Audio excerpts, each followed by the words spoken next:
अगर तुमने मुझसे शादी नहीं की तो मैंने तुम्हारी दोनों बहनों को पहले ही ठिकाने लगा दिया है। एक को मैंने जिंदगी भर के लिए शादी करके ऐसी कोठी में बंद कर दिया है कि तुम उसके पास तक कभी नहीं पहुंच सकती हो, और तुम्हारी दूसरी बहन को मैंने एक मोर में बदल दिया है। अगर तुमने मुझसे शादी नहीं की तो तुम्हें भी मैं जिंदा नहीं छोड़ूंगा। तुमने तुमने मेरी बहनों के साथ क्या किया? तुम ऐसा नहीं कर सकते हो। तुम मेरी दोनों बहनों को छोड़ दो। अब भूल जाओ, तुम अपनी बहनों को कभी नहीं बचा सकती हो। अगर अपनी बहनों को सही सलामत देखना चाहती हो तो तुम्हें मुझसे शादी करनी ही होगी। ठीक है, मैं तुमसे शादी करने के लिए तैयार हूँ, पर मेरी दोनों बहनों को छोड़ देना। चलो, अब इसकी जिंदगी भी बर्बाद कर दूंगा। तुमसे बच्चा लेकर तुम्हें भी जिंदा नहीं छोड़ूंगा।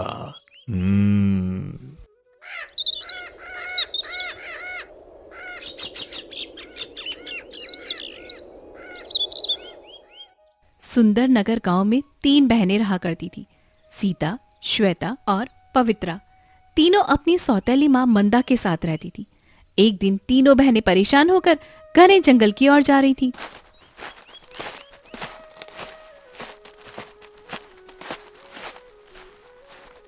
देखो बहनों, अब हमें कुछ ना कुछ तो करना ही पड़ेगा।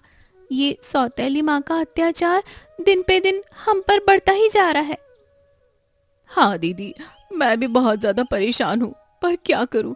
हमारे पिताजी तो शहर में काम करने के लिए गए हैं। उन्हें हमारी बिल्कुल भी परवाह नहीं है। दीदी, आप क्या ही कर सकते हैं? भगवान ने हमारी माँ छीन ली तो ये तकलीफ तो हमें सहनी ही पड़ेगी ना। तीनों बहनें तालाब के किनारे जाती हैं। तभी उसी समय वहां से जमींदार वासुनाथ गुजरता है और उसकी नजर पवित्रता पर पड़ जाती है। अरे, इतनी खूबसूरत लड़की तो मैंने अपने पूरे जीवन में कभी नहीं देखी।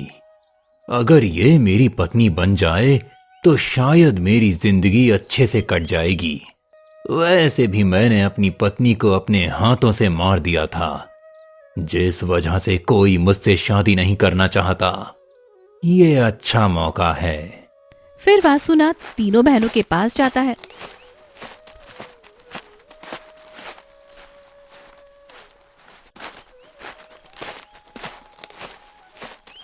तुम छोटी वाली पवित्रा, मैं तुमसे शादी करना चाहता हूं।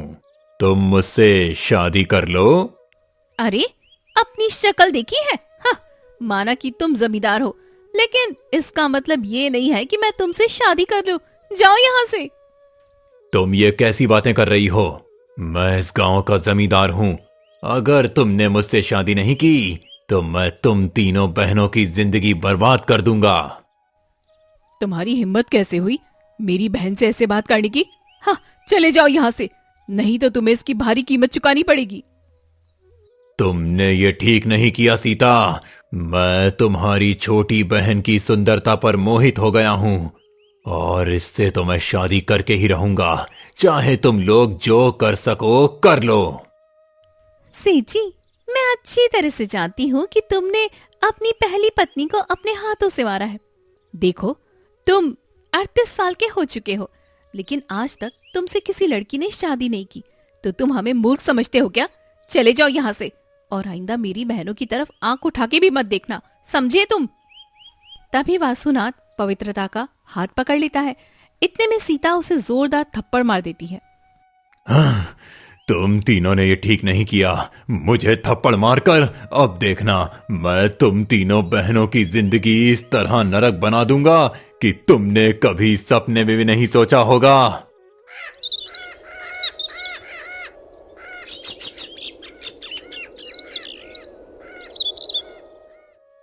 फिर अगली सुबह श्वेता और पवित्रा की आंखें खुलती हैं और वो देखती हैं कि वासुनाथ सीता के साथ शादी करके खड़ा है।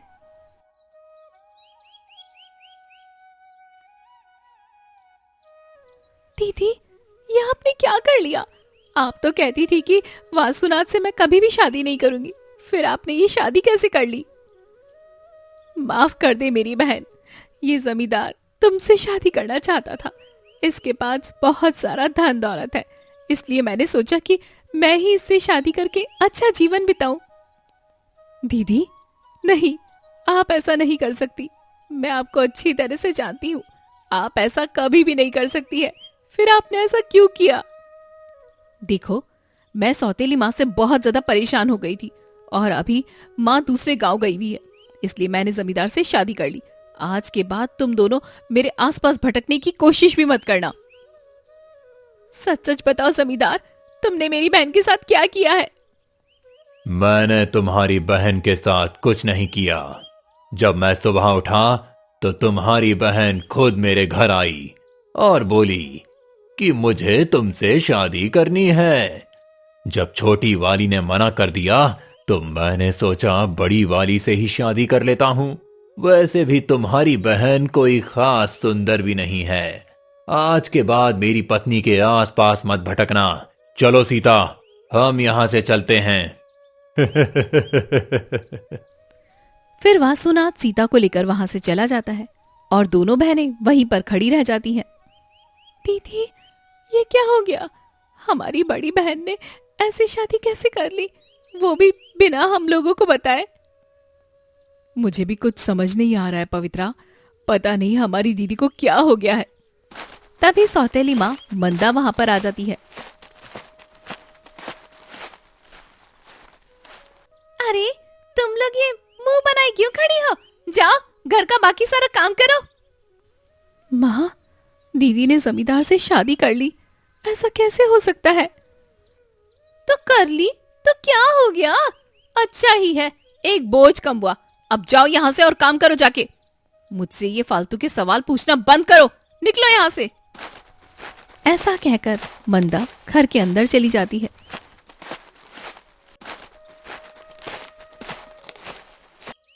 कोई तो बात है श्वेता दीदी, माँ हमेशा गुस्सा करती थी, लेकिन दीदी ने इतना बड़ा कदम उठा लिया, फिर भी माँ को कोई फर्क नहीं पड़ा।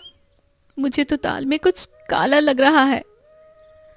मुझे भी यकीन नहीं हो रहा, लेकिन देखकर लग रहा है कि जरूर कुछ ऐसा हुआ है जो हम नहीं जानते। उधर वासुनाथ सीता को लेकर जैसे ही घर पर पहुंचता है। चलो, अब जाकर घर बैठो। तुमने बहुत अच्छा नाटक किया। ठीक है, तुमने जैसा कहा था मैंने बिल्कुल वैसा ही किया है, पर अब तुम मेरी बहनों को कुछ मत करना।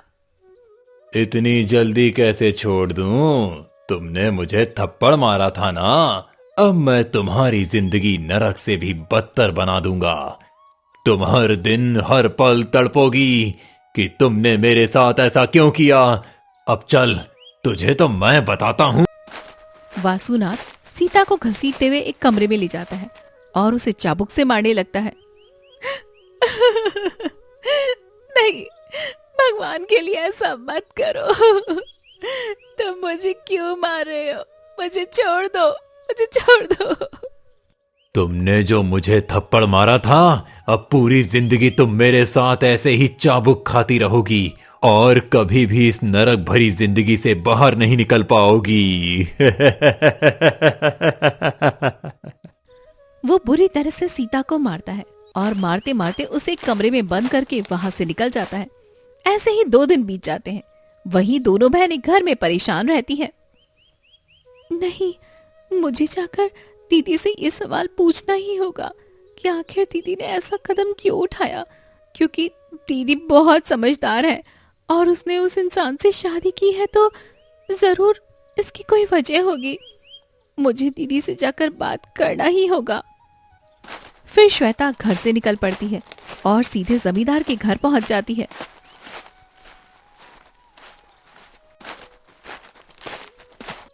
इतनी बड़ी हवेली है, मैं अपनी दीदी को कहाँ ढूंढूं? वो तो महारानी बन गई होगी, पता नहीं वो मुझसे बात करना भी पसंद करेगी या नहीं। लेकिन मुझे किसी भी तरह दीदी से बात तो करना ही होगा। श्वेता हवेली के अंदर जाती है और चिल्लाने की आवाजें आती है। अरे, ये इतनी दर्द भरी चीख किसकी आ रही है? ये आवाज तो मेरी बहन की है। हे भगवान, मेरी बहन को क्या हो गया? मुझे जाकर देखना चाहिए।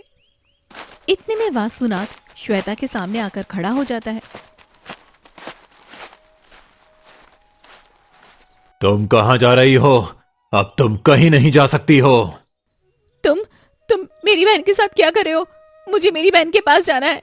वो इतनी इतनी इतनी चीख क्यों रही थी? ये आवाज किसी बंद कमरे से आ रही है। बोलो, मेरी दीदी कहाँ है? अब तुम्हें तुम्हारी बहन कभी नहीं मिलेगी। उसने मुझे थप्पड़ मारा था ना, मैंने उसकी जिंदगी नरक बना दी। अब वो पूरी जिंदगी जहन्नुम में रहेगी। मैं समझती थी कि मेरी दीदी ऐसा कदम कभी नहीं उठा सकती, यानी तुमने ही मेरी बहन के साथ ऐसा किया है। मुझे जल्दी से बोलो, मेरी बहन कहाँ है? और मेरी बहन को छोड़ दो, मुझे मेरी बहन के पास जाना है। बताओ, मेरी बहन कहाँ है? तुम तीनों बहनों ने मिलकर मेरी बहुत बेइज्जती की थी ना, और तुम्हारी बहन ने मुझे थप्पड़ भी मारा था। तुम्हारी छोटी बहन की जिंदगी तो मैं नरक बनाकर ही रहूंगा, क्योंकि उसे मेरे चंगुल से कोई नहीं बचा सकता। पहली नजर में ही मुझे वो पसंद आ गई थी। तुम्हारी बड़ी बहन से तो बस बदला लेने के लिए मैंने ये शादी की थी। अब तुम्हें भी इसकी कीमत चुकानी पड़ेगी, चुकानी पड़ेगी। तभी श्वेता जोरदार थप्पड़ वासुनाथ के गाल पर मार देती है। तुम इंसान नहीं हो, तुम राक्षस हो। तुमने मेरी दीदी के साथ बहुत बुरा किया। उसे छोड़ दो, वरना मैं जाकर पूरे गांव वालों को बता दूंगी कि तुमने मेरी बहन के साथ क्या किया है और तुम्हारी कितनी गंदी नीयत है। तुम तो पहले ही अपनी पत्नी को जान से मार चुके हो। ये बात पूरा गांव जानता है। जैसे ही मैं ये बात गांव वालों को बताऊंगी, फिर देखना पूरे गांव वाले मिलकर तुम्हारी क्या हालत करेंगे। तुम यहां से सही सलामत जाओगी तभी तो गांव वालों को बता पाओगी। तुम यहां से सही सलामत जाने वाली नहीं हो।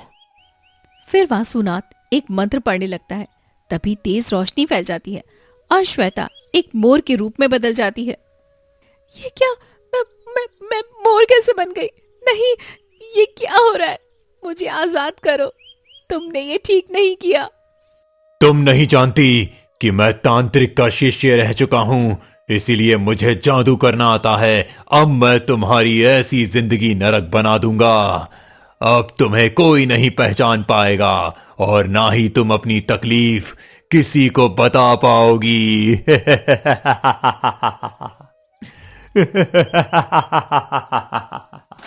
वासुनाथ हंसते हुए हवेली के अंदर चला जाता है।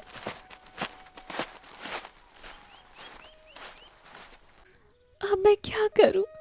मैं कहाँ जाऊं? मैं अपनी दीदी के पास भी नहीं जा सकती। मैं पवित्रा के पास जाती हूँ, पवित्रा मुझे जरूर से पहचान लेगी। वो हम दोनों बहनों को इस मुसीबत से जरूर से बाहर निकालेगी। फिर श्वेता उड़कर पवित्रा के पास पहुंच जाती है। वहीं पवित्रा झोपड़ी के बाहर उदास बैठी होती है। पता नहीं बड़ी दीदी को क्या हो गया, वो हमें छोड़कर क्यों चली गई? और श्वेता दीदी भी, वो भी कहीं पर दिखाई नहीं दे रही है। पता नहीं वो कहाँ चली गई।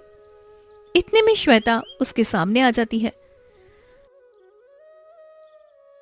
अरे, इतनी खूबसूरत मोर तो मैंने अपने जीवन में कभी भी नहीं देखी। ये सच में बहुत सुंदर है। इसे देखकर कुछ अपनापन सा लग रहा है। मुझे पहचानो बहन, मैं तुम्हारी बहन हूँ। मुझे पहचानो, मुझे इस रूप से आजाद करो। श्वेता रोती रहती है, लेकिन पवित्रा कुछ सुन नहीं पाती। लेकिन उसकी आवाज कोई नहीं सुनता। फिर श्वेता उड़कर घने जंगल की तरफ चली जाती है। वहीं वासुनाथ अपने घर में बैठा रहता है। मैंने एक बहन की जिंदगी नरक बना दी।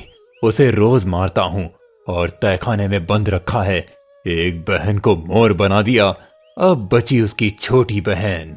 अब मैं उससे शादी करूंगा, उससे बच्चा पैदा करूंगा और अपना वंश आगे बढ़ाऊंगा। फिर वासुनाथ वहां से निकल पड़ता है और पवित्रा के पास आ जाता है, जहां पवित्रा झोपड़ी के बाहर बैठी काम कर रही होती है। इतने में सेठ वासुनाथ वहां पर आ जाता है।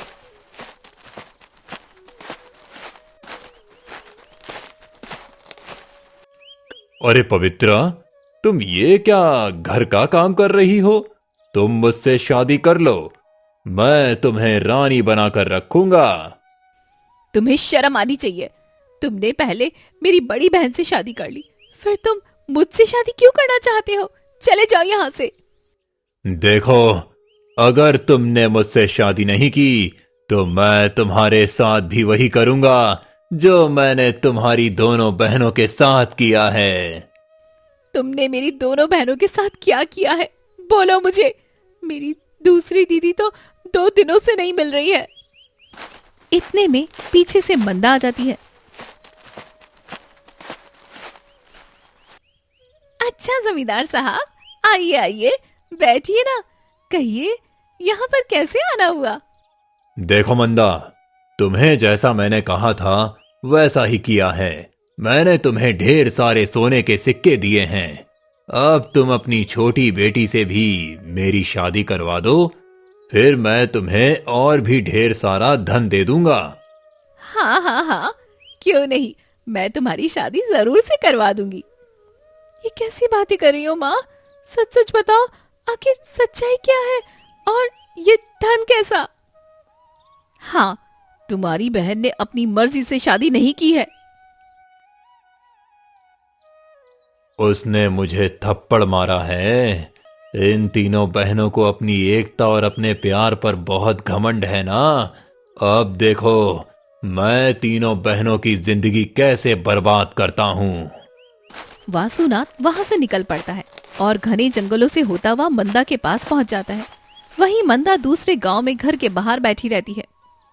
अरे जमींदार साहब, आप यहाँ? क्या हो गया? सब ठीक तो है ना? मेरे आदमियों ने बताया कि तुम इस गांव में हो, इसीलिए मैं तुम्हारे पास आया हूँ। चलो, मैं तुमसे बहुत जरूरी बात करना चाहता हूँ। हाँ हाँ जमींदार साहब, बताइए ना, क्या बात है? आप निश्चित होकर कह सकते हैं। हाँ हाँ।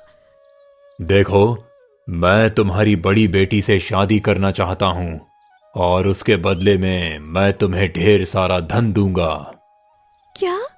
सच में? ये तो बहुत खुशी की बात है जमींदार साहब। मैं वैसे भी सोच ही रही थी कि उन तीनों से कैसे छुटकारा पाऊं। ये तो आपने बहुत ही कमाल की बात कही है। ठीक है, मैं तुम्हें पूरे 100 सोने के सिक्के दूंगा। अब चलो, अभी और आज ही शादी करनी है। इस वक्त लेकिन अब तो रात होने वाली है। हाँ, उसने मेरे आत्मसम्मान को ठेस पहुंचाई है। मैं उसे इतनी आसानी से नहीं छोड़ सकता। ठीक है, तो चलिए, मैं आज रात ही आप दोनों की शादी करवा दूंगी। फिर मंदा वासुनाथ के साथ घने जंगलों से होती हुई अपनी झोपड़ी के बाहर आ जाती है। आप यहीं पर रुकिए, मैं अभी सीता को लेकर आती हूँ। फिर मंदा घर के अंदर जाती है और सीता को उठाने लगती है। माँ, आप यहाँ इतनी रात को? आप तो दूसरे गांव गई थी ना? हाँ हाँ, बहुत जरूरी काम है, तुम घर से बाहर आओ। फिर मंदा सीता को लेकर घर से बाहर आती है और सीता जैसे ही वासुनाथ को देखती है, ये क्या माँ? ये सेठ यहाँ क्या कर रहा है? इससे बोलिए यहाँ से जाने के लिए। आप नहीं जानती, आज इसने हमारी छोटी बहन पर कितनी गंदी नियत रखी थी। हाँ, तो इसमें कौन सी बड़ी बात है? ये भला आदमी तुम्हें अपनी पत्नी बनाना चाहता है। ये तुमसे शादी करना चाहता है। तुम वासुनाथ से शादी कर लो। ये कैसी बातें कर रही हो माँ? नहीं, मैं इससे कभी भी शादी नहीं कर सकती हूँ। अगर तुमने इससे शादी नहीं की तो मैं तुम्हारी दोनों बहनों को जहर देकर मार दूंगी और उन्हें घने जंगलों में फेंक दूंगी और तुम्हारे पिता से कह दूंगी कि तुम सभी बहनें किसी लड़कों के साथ में भाग गई हो। नहीं नहीं माँ, ऐसा मत करो। ठीक है माँ, मैं ये शादी करने के लिए तैयार हूँ, लेकिन आप बस मेरी बहनों को कुछ मत करना। अच्छा, तो आप लोगों ने मेरी बहन के साथ ऐसा किया है, मैं आप लोगों को जिंदा नहीं छोड़ूंगी। अरे, मैंने तुम्हारी दोनों बहनों की जिंदगी नरक बना रखी है। एक बहन को मैंने अपनी काल कोठरी में कैद करके रोज उसे चाबुक से मारता हूँ और उसे नरक से भी बदतर जिंदगी दे रहा हूँ, और तुम्हारी दूसरी बहन को मैंने मोर बना दिया है जो कभी इंसानी रूप में नहीं आ सकती। अब तुम भी मेरे साथ शादी कर लो और तुम मुझे एक बच्चा दे दो, फिर मैं तुम्हारी दोनों बहनों को छोड़ दूंगा। ठीक है, मेरी दोनों बहनों ने मेरे लिए इतनी बड़ी कुर्बानी दी है। एक बहन अपनी जिंदगी खो चुकी है और एक बहन मोर बनकर तड़प रही है। यानी कुछ दिन पहले मेरे घर के बाहर जो मोर था वो मेरी बहन थी। हे भगवान, मैं कैसी बहन हूं कि अपनी बहन को पहचान भी नहीं पाई। मुझे माफ कर दो दीदी। पवित्रा फूट फूट कर रोने लगती है। ठीक है, तुम शादी के लिए 2 दिन बाद तैयार रहना। ऐसा कहकर वासुनाथ वहां से चला जाता है। अगर ये बात तुमने किसी को भी बताई तो देखना, मैं सेठ से कहकर तुम्हारी दोनों बहनों को जान से मरवा दूंगी। समझ गई तुम? अब जाओ यहां से। मंदा वहां से चली जाती है। पवित्रा फूट फूट कर रोने लगती है। वहीं घने जंगलों में श्वेता के पैरों से खून निकलने लगता है। ये क्या हो गया? मेरे पैरों से इतना खून क्यों निकल रहा है? मैं ढंग से उड़ भी नहीं पा रही हूँ। मुझे कुछ समझ नहीं आ रहा कि मैं क्या करूं। वो एक जगह बैठ जाती है और फूट फूट कर रोने लगती है। तभी एक साधु महाराज वहां से गुजरते हैं और उनकी नजर श्वेता पर पड़ती है। अरे, ये क्या? तुम तो बहुत जख्मी लग रही हो। चलो, मैं तुम्हारी मदद करता हूँ। फिर साधु महाराज श्वेता को लेकर अपनी कुटिया में चले जाते हैं।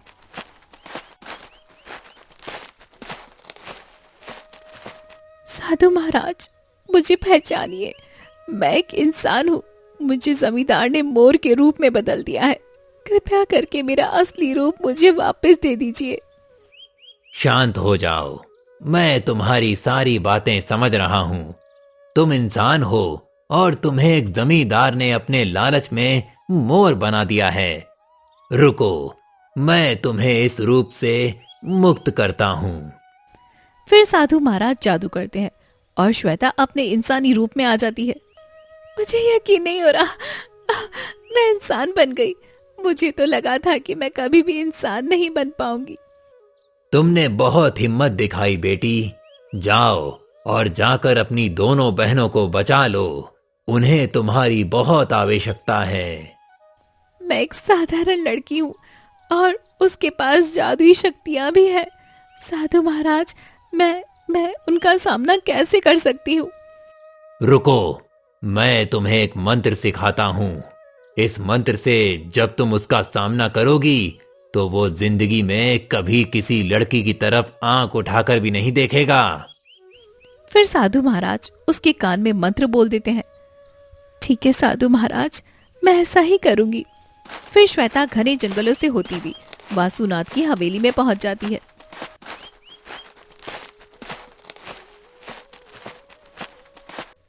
अब मुझे किसी भी तरह पहले अपनी बड़ी बहन को उसके कैद खाने से बाहर निकालना होगा। फिर श्वेता हवेली के पीछे वाले दरवाजे से चोरी छिपके हवेली में घुस जाती है। तभी एक कमरे से चीखने चिल्लाने की आवाज आती है। मैं समझ गई, इसी कमरे में मेरी बहन होगी। जल्दी से मुझे अपनी बहन के पास जाना होगा। श्वेता कमरे में जाती है। तभी वो देखती है कि उसकी बहन खून से लथपथ बुरी तरह से घायल अवस्था में जमीन पर पड़ी हुई थी। दीदी, दीदी, ये क्या हो गया आपको? दीदी, आंखें खोलो दीदी। श्वेता, श्वेता, तुम यहाँ क्या कर रही हो? चली जाओ बहन यहाँ से। अगर उसने तुम्हें देख लिया तो पता नहीं तुम्हारे साथ क्या करेगा। चली जाओ यहाँ से। नहीं दीदी, मैं आपको लेने आई हूँ। मैं आपके बिना यहाँ से नहीं जा सकती। आप चलिए यहाँ से। मुझे माफ कर दो बहन। मैंने तुम लोगों से झूठ बोलकर वासुनाथ से शादी कर ली। आपको बताने की जरूरत नहीं है दीदी। मुझे सब पता है कि आपने हमारी बहन को बचाने के लिए ऐसा किया था। चलिए चलिए, मैं आपको यहाँ से लेकर चलती हूँ।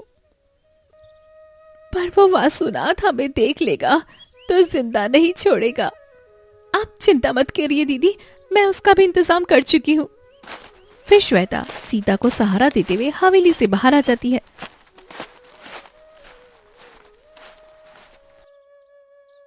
देखो, हम दोनों यहाँ हैं। कहीं वो हमारी छोटी बहन की जिंदगी बर्बाद न कर दे। चलो, हमें पहले पवित्रा के पास जाना होगा। हाँ, मुझे भी लगता है वो हमारी छोटी बहन के पास ही गया होगा। चलो चलते हैं। फिर दोनों भागते हुए वहां पर पहुंच जाते हैं जहां वासुनाथ पवित्रा के साथ शादी कर रहा होता है। रुक जाइए, ये शादी नहीं हो सकती। तुमने मेरी बहन की जिंदगी बर्बाद कर दी, पर तुम मेरी दूसरी बहन की जिंदगी बर्बाद नहीं कर सकते हो। ये क्या? मैंने तो तुम्हें मोर बना दिया था, तुम इंसान कैसे बन गई? और तुम मेरी काल कोठरी से बाहर कैसे आ गई? दीदी, आप ठीक हो ना? मुझे आप दोनों को देख के बहुत खुशी हो रही है। तुमने मेरे साथ जो किया मैं सह गई, पर तुम मेरी बहन के साथ कुछ नहीं कर सकते हो। नहीं, तुम कुछ नहीं कर सकती हो। सेठ ने मुझे बहुत सारे पैसे दिए हैं। तुम इंसान बन गई, फिर भी अपनी बहन को नहीं बचा सकती। चली जाओ यहाँ से। कुछ तो शर्म कर लो माँ। भले ही तुम सौतेली हो, लेकिन तुम अपने ही हाथों से अपनी तीनों बेटियों की जिंदगी बर्बाद कैसे कर सकती हो? इतने में वहां पर सभी गांव वाले इकट्ठे हो जाते हैं। यहाँ इतनी भीड़ क्यों लगी हुई है? सीता रोते हुए उन्हें सारी बात बताती है। अरे, इतना बड़ा अपराध किया है वासुनाथ। भले ही तुम सेठ हो, लेकिन मैं इस गांव का मुखिया हूँ और तुम ऐसा नहीं कर सकते।